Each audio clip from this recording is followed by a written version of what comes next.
Happy birthday to you. Happy birthday to you. First birthdays are always really important, but it's even more so because we have George with us. We made it.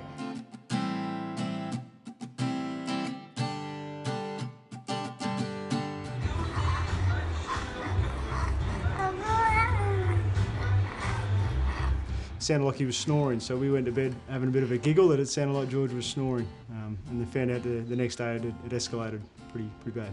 Basically, he's working really, really hard to breathe. You can notice it around his ribs.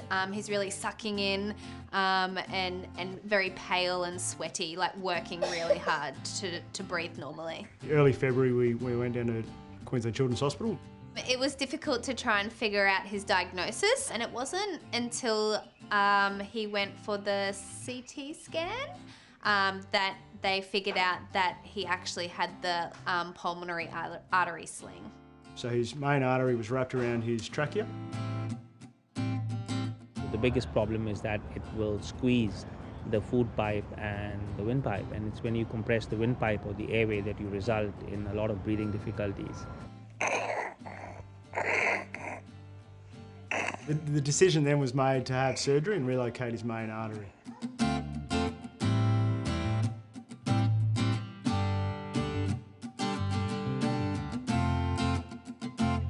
Whilst they were doing surgery on George, they may have touched a vocal cord.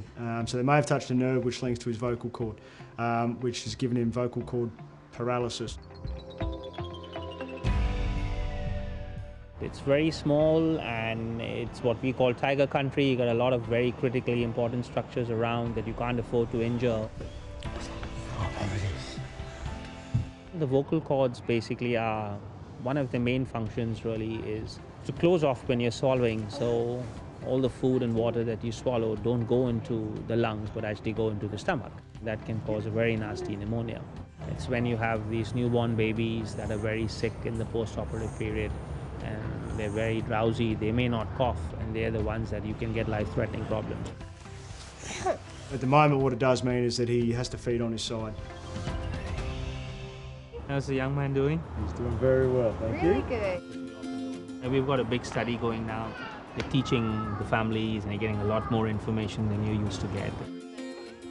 Hopefully, by doing this study, we'll actually know exactly how many patients have the problem and to what extent the problem is. That's the first most important thing. And then we'll have a much more, we'll have a much better treatment plan. The hospital foundation run the Grant Crown and the Golden Cascade Hips, help fund all the research, so it's working very well. Oh, back to me. Oh. Golden Casket's always had this connection with Queensland Health and with kids. It dates back to World War I when Golden Casket was actually founded to help sort of fund some of this health infrastructure in Queensland. It's one thing to hear about the research that's being conducted, but to actually see someone that's really benefited from the research is really a privilege.